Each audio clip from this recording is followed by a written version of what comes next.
हाय बच्चों, समर्पण विद्यादान में आप लोगों का स्वागत है। फिर से आज हम लोग एनसीईआरटी क्लास 10 एक्सरसाइज 1.2 करेंगे।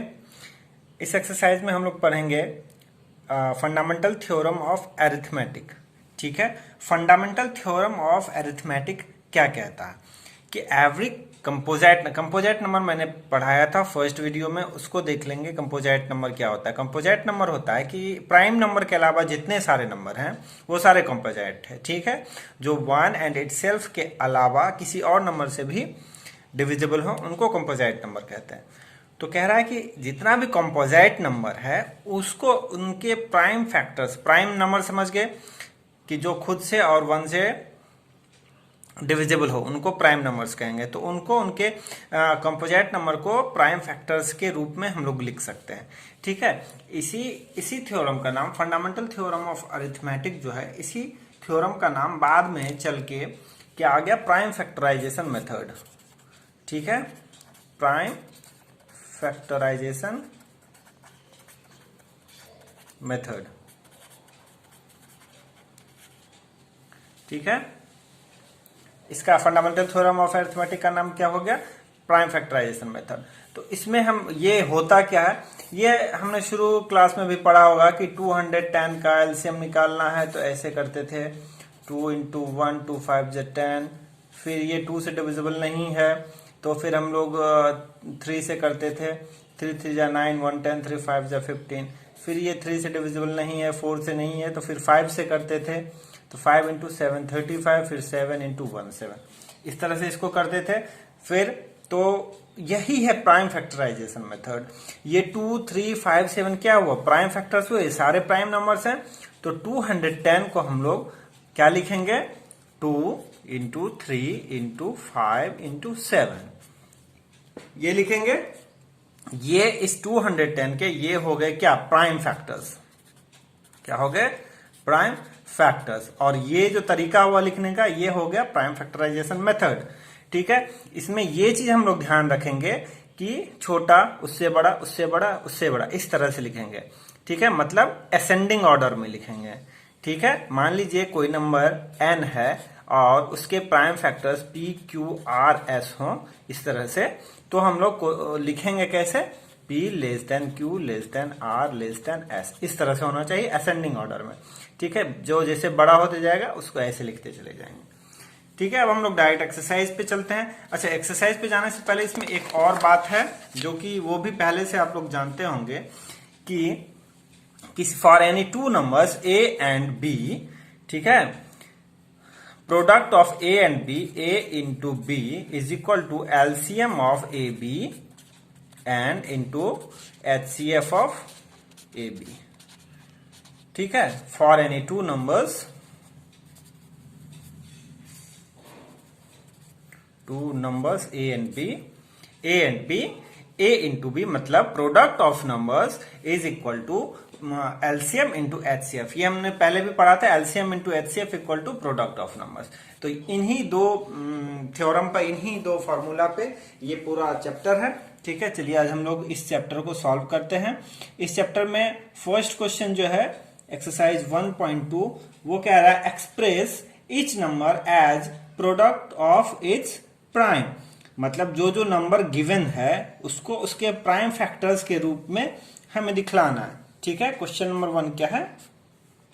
1 का फर्स्ट जो है 140 है। ठीक है, इसको क्या दिखलाना है? इसके प्राइम फैक्टर्स में इसको तोड़ना।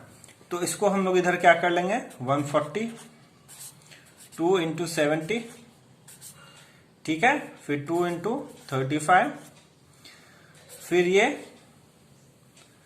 3 से नहीं, 4 से नहीं, 5 से, 5 इंटू 7 और 7 इंटू 1। ठीक है, तो इसके प्राइम फैक्टर्स क्या हो गए?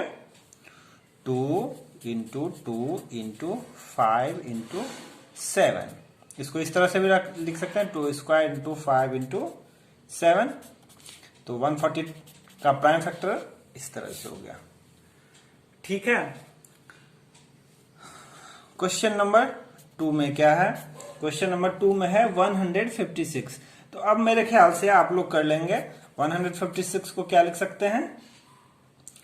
2 स्क्वायर इंटू 13 इंटू 3। कैसे? ये इस तरह से 156 सबसे छोटा नंबर से हम लोग शुरू करेंगे। ये लास्ट में 6 है तो ये 2 से डिविजिबल होगा। 2 7 जा 14, 2 8 जा 16, फिर लास्ट में 8 है। ठीक है, तो ये 2 से डिविजिबल होगा। 2 3 जा 6, 1 7, 2 9 जा 18 और ये 3 से डिविजिबल हो जाएगा। 3 1 जा 3, 3 3 जा 9, तो 2 3 13 आ गया। 2 2 टाइम्स है 2 स्क्वायर हो गया। 3 इंटू 13 होगा 3 इंटू 13। ठीक है, 2 into 3 into 13, 2 square into 3 into 13, इस तरह से लिखेंगे। अच्छा, यहाँ पे ये जो हम लोग देखेंगे किस नंबर से डिविजिबल होगा, 2 3 मैं बता देता हूं। इसको अगर अच्छे से याद रखेंगे तो फिर मैं और भी बताऊंगा। देखिए, कोई नंबर 2 से कब डिविजिबल होगा, इस बात को अच्छे से समझिएगा और अच्छे से याद रखिएगा। डिविजिबल बाय 2 कब होगा, जब लास्ट में, उस नंबर के लास्ट में, मतलब यूनिट प्लेस पे क्या हो, 2 4 6 8 या 0 हो। ठीक है, किसी भी नंबर के लास्ट में 0 2 4 6 8 मतलब इवन नंबर जहां कहीं भी होगा वो 2 से डिविजिबल होगा। ठीक है, उसके बाद 3 से डिविजिबिलिटी कैसे चेक करेंगे कि ये 3 से डिविजिबल है कि नहीं, तो हम लोग देखेंगे सम ऑफ नंबर्स। मतलब यहां ऐसे जैसे देखना था कि 39 3 से डिविजिबल है क्या नहीं, तो 3 + 9 देख लिए।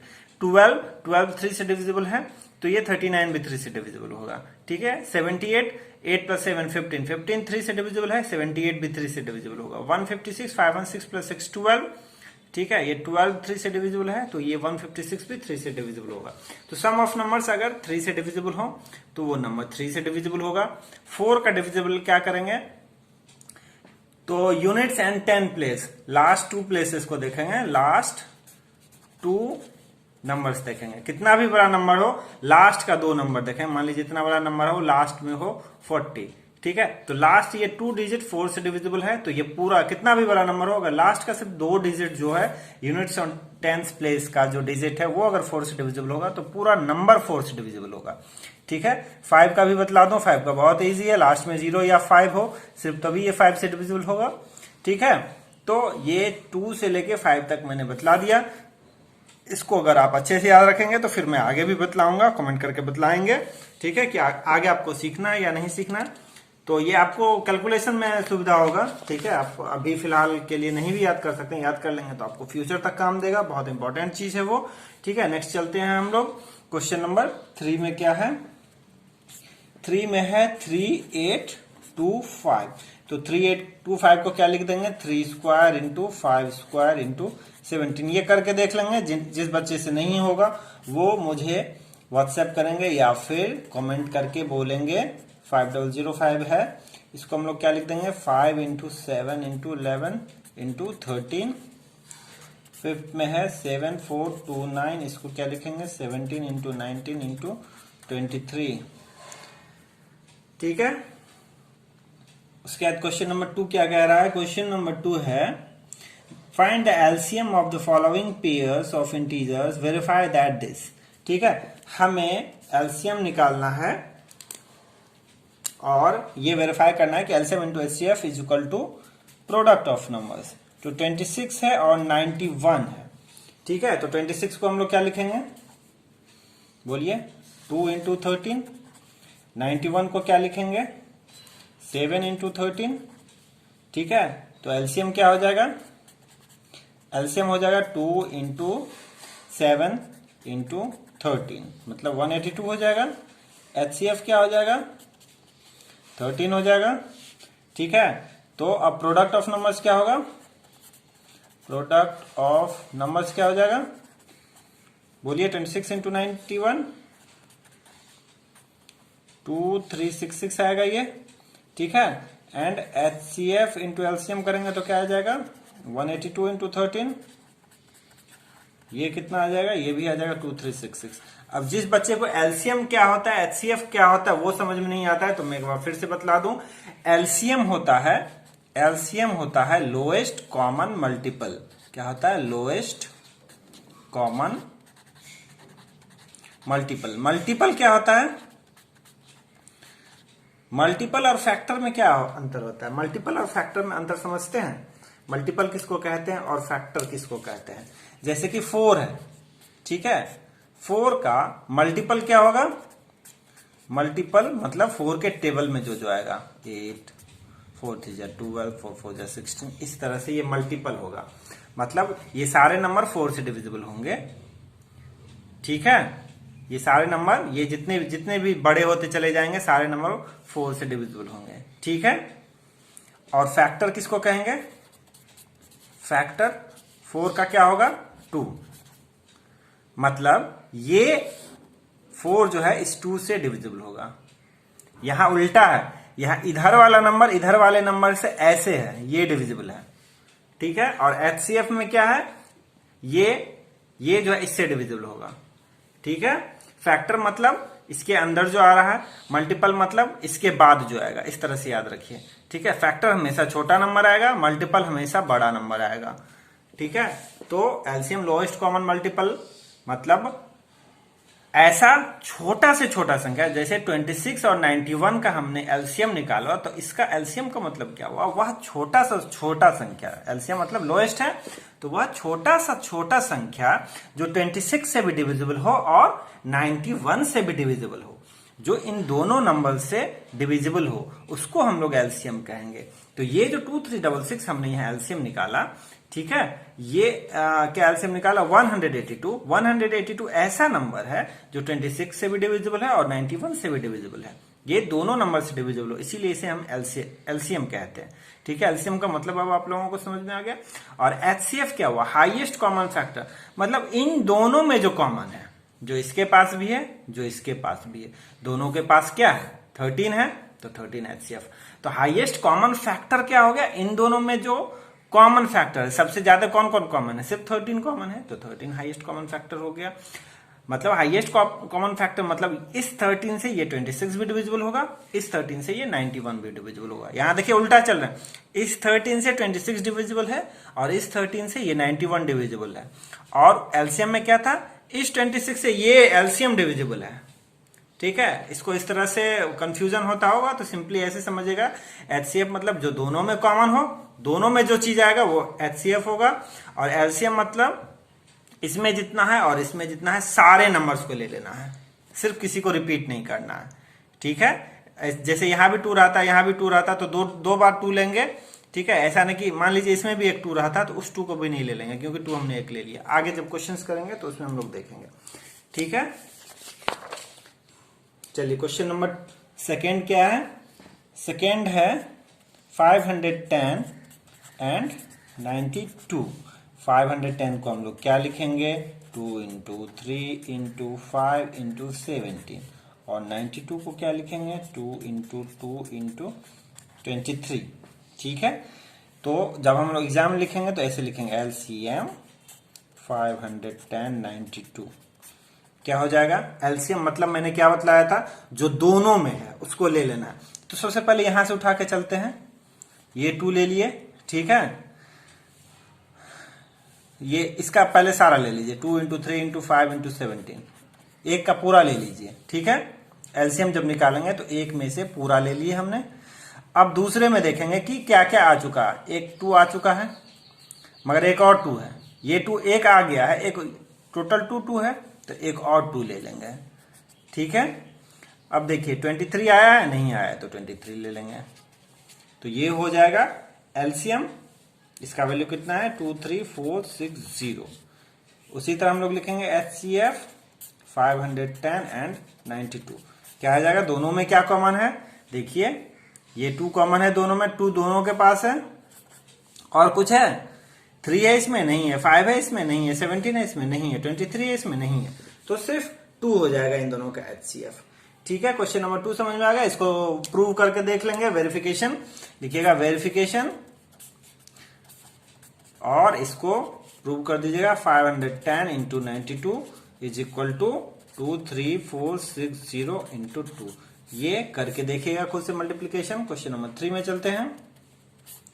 क्वेश्चन नंबर 3 में है आपको 336 एंड 54। ये ना 336 एंड 54। तो इसको हम लोग कैसे लिखेंगे? 336 को क्या लिखेंगे? 336 को लिखेंगे 2 to the power 4 into 7 into 3। और 54 को क्या लिखेंगे? 2 इंटू 3 क्यूब। ठीक है, इस तरह से लिखेंगे। तो एलसीएम क्या हो जाएगा 2 to the power 4 into 7 into 3, पहले ये सारे ले लिए। अब इसमें से देखेंगे क्या क्या, दूसरे वाले में देखेंगे ये 2 आ चुका है और यहाँ 3 टाइम्स 3 है, मतलब 3 3 है इसके पास, 3 इंटू 3 इंटू 3 है, हमने एक ही 3 लिया है तो 2 3 और ले लेंगे। ठीक है, अब सब कुछ आ गया, यही हो जाएगा एलसीएम। ठीक है, इसका वैल्यू आएगा कितना 3024। और एचसीएफ क्या हो जाएगा, एचसीएफ मतलब इन दोनों में कॉमन क्या है, जो दोनों के पास हो। 3 देख रहे हैं और कुछ दिख रहा है, 2 देख रहे हैं, 2 इंटू 3 है, 2 और 3 है दोनों में। ठीक है, ये 6 हो जाएगा एचसीएफ। ठीक है, अब इसको फिर वेरीफाई करके देख लेंगे कि 3024 into 6 is equal to 336 into 54। ये करके देख लेंगे खुद से। क्वेश्चन नंबर हम लोग कितना किए अभी 3, 4 भी है, क्वेश्चन नंबर 4 नहीं है। अब डायरेक्ट क्वेश्चन नंबर 3 पे आते हैं हम लोग। क्वेश्चन नंबर 3 में क्या है, देखिए, find the LCM and HCF of the following integers by applying the prime factorization method. Prime factorization method का यूज करके हमको एलसीएम और एचसीएफ निकालना है। 12, 15 एंड 21 है। ठीक है, तो 12 को हम लोग क्या लिखेंगे, 2 6 जा 12 जानते हैं, तो 2 इंटू 3 6 इंटू 2 मतलब 2 स्क्वायर हो जाएगा। 12 को इस तरह से लिख सकते हैं, नहीं समझ में आ रहा है इसको ऐसे लिखे 12 इक्वल टू 2 इंटू 2 इंटू 3, 2 2 जा 4 3 जा 12। इसको ऐसे करके भी देख सकते हैं 12 को, 2 6 जा 12, 2 3 जा 6, 3 1 जा 3, 2 इंटू 3 आ गया। ठीक है, उसी तरह 15 को क्या लिख सकते हैं 3 इंटू 5, और 21 को क्या लिख सकते हैं 3 इंटू 7। तो एलसीएम क्या आ जाएगा, जो तीनों के पास हो वही एलसीएम होगा। तो सबसे पहले इसका सारा उठा के लिख लेंगे 2 इंटू 2 इंटू 3। ठीक है, उसके बाद इसमें से देखेंगे कि क्या क्या लेना है। 3 आ चुका है, 5 नहीं आया है तो 5 को ले लेंगे। इसमें से 3 आ चुका है, 7 नहीं आया है तो 7 ले लेंगे। ठीक है, तो ये हो गया एलसीएम 420।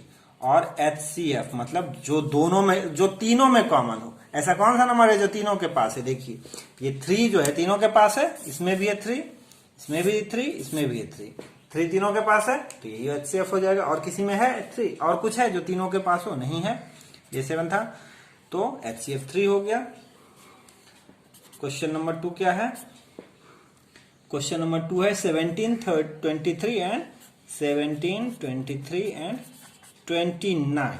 तो इसको हम लोग क्या लिखेंगे, 17 को 17 इंटू 1 लिखेंगे, 17 का कोई फैक्टर नहीं है, 17 प्राइम नंबर है, 23 का भी कोई फैक्टर नहीं है, 23 भी प्राइम नंबर है, और 29 भी प्राइम नंबर है, 29 का भी कोई प्राइम फैक्टर नहीं है। तो एचसीएफ क्या हो जाएगा इन तीनों का, तीनों प्राइम नंबर्स हैं तो प्राइम नंबर्स का एचसीएफ 1 होता है। और एलसीएम क्या हो जाएगा, तीनों को मल्टीप्लाई कर दीजिए 17 इंटू 23 इंटू 29, जो आएगा वही आंसर हो जाएगा। ठीक है, ये कितना आ जाएगा 11339। ठीक है, मल्टीप्लाई करके देख लीजिएगा, तैयारी करें, कमेंट कीजिएगा, मैसेज कीजिएगा। क्वेश्चन नंबर 3 क्या है, बस 2 ही क्वेश्चन था इसमें, और भी है। थर्ड है 8 9 और 25। थर्ड है 8 9 और 25। तो 8 को हम लोग क्या लिखेंगे 2 इंटू 2 इंटू 2, 2 2 जा 4 2 जा 8। 9 को क्या लिखेंगे 3 इंटू 3, और 25 को क्या लिखेंगे 5 इंटू 5। अब एलसीएम क्या हो जाएगा, पहले यहां से सारा उठा के ले लीजिए, 2 इंटू 2 इंटू 2 हो गया। अब ये 3 इंटू 3 ले लीजिए, नहीं आया है, ये 5 इंटू 5 भी नहीं आया है, तो यही हो गया एलसीएम। ये कितना हो गया 1800। और एचसीएफ मतलब तीनों में क्या कॉमन है, ये इंटू 1 सब में कर सकते हैं ना, 1 तो सब में होता ही है। 2 3 5 कुछ कॉमन नहीं है, 1 कॉमन है, एचसीएफ 1 हो जाएगा। ठीक है, क्वेश्चन नंबर 3 हो गया। अब नेक्स्ट चलते हैं 4 पे चलते हैं। 4 में क्या कर रहा है, given that HCF equal to इतना, LCM equal to find LCM. ठीक है, 4 में कह रहा है HCF of 306 and 657 is equal to 9। तो एलसीएम हमें फाइंड आउट करना है।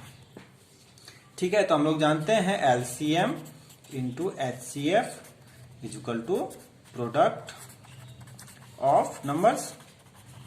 मतलब LCM कितना है फाइंड आउट करना है, 306 और 657 का कोशिश करेंगे कि इस तरह से हम लोग लिखें। HCF दिया हुआ है 9, प्रोडक्ट ऑफ नंबर क्या हो जाएगा 306 इंटू 657, यही दो नंबर है ना, 306 और 657। देख लूं फिर से 306 एंड 657। ठीक है, तो यहां से अब LCM क्या हो जाएगा, LCM of 306 and 657 is equal to 306 into 657 upon 9 ये आ जाएगा डिवीजन में, इधर मल्टीप्लीकेशन में है तो इसको डिवाइड करके देखेंगे। ये 9 27, 9 3 जा 27, 3 9 4 जा 36, तो कितना आ गया 34 इंटू 657। ठीक है, इसका वैल्यू फाइंड आउट कर लेंगे कितना आएगा। ठीक है, ये मेरे ख्याल से आएगा 22338। ठीक है, यही हो जाएगा LCM ऑफ 306 एंड 657। ठीक है, अब क्वेश्चन नंबर 5 में चलेंगे। क्वेश्चन नंबर 5 में कह रहा है कि हमें चेक करना है कि whether 6 to the power n में 0 आएगा या नहीं। 6 का किसी भी पावर में, सिंपली हम लोग ऐसे जानते हैं 6 या 36, फिर इसको स्क्वायर करेंगे फिर 6 आएगा। तो 6 पे कितना भी स्क्वायर करेंगे तो यूनिट प्लेस पे हमेशा 6 आएगा और कुछ भी नहीं आएगा। कह रहा है 0 आएगा कि नहीं, नहीं 1 भी नहीं आएगा, कुछ भी अदर चीज नहीं आएगा। 6 के कितना भी स्क्वायर पे कोई दूसरा नंबर नहीं आएगा, सिर्फ 6 आएगा। ठीक है, तो कह रहा है चेक करके बताइए कि 0 आएगा कि नहीं। तो इसमें हम लोग लिखेंगे कि 0 आने के लिए एक 5 फैक्टर होना चाहिए, 5 फैक्टर होगा तभी तो 0 आएगा। और कोई फैक्टर है जो 0 ला सकता है। ठीक है, 0 1 से लेके 9 में कोई ऐसा फैक्टर नहीं है जो 0 ला सकता है। 5 एक फैक्टर चाहिए ही 0 लाने के लिए। तो इसका प्राइम फैक्टराइजेशन करेंगे तो 2 इंटू 3 आता है, 5 नहीं आता, इसलिए इसमें कोई 0 नहीं आएगा। ठीक है, इसको आप लोग लिख देंगे, if the number 6 to the power ends with the 0 then it should be divided by 5, as we know that any number with place unit place equal to 0 or 5 is divisible by 5। इस तरह से लिख लेंगे, statement में इसको पूरा लिख लेना और कुछ नहीं करना।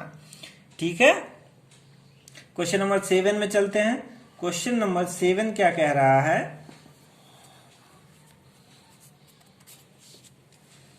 Explain why this and this are composite number. क्या है 7 इंटू 11 इंटू 13 प्लस 13, और दूसरा क्या है 7 इंटू 6 इंटू 5 इंटू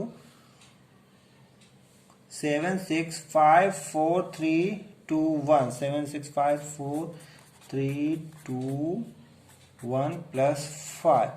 ये दोनों नंबर कंपोजिट नंबर हैं, ये प्रूव कीजिए। तो सबसे पहले हम लोग कंपोजिट नंबर का डेफिनेशन लिख देंगे। ठीक है, नंबर कंपोजिट नंबर का क्या है डिफिनेशन की 1 और इटसेल्फ के अलावा जितने सारे नंबर हैं, मतलब प्राइम नंबर के अलावा जितने सारे नंबर हैं वो सारे कंपोजिट नंबर हैं। ठीक है, तो अब इसको कंपोजिट फैक्टर्स का फैक्टर 1 और इटसेल्फ के अलावा आना चाहिए। अब देखते हैं हम लोग क्या आता है, 7 इंटू 11 इंटू 13 प्लस 13, ये 13 कॉमन आ गया, 7 इंटू 11 यहाँ प्लस 1 हो जाएगा।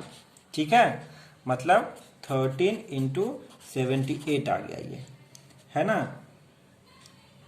तो इससे हम लोगों को क्या आ जाएगा,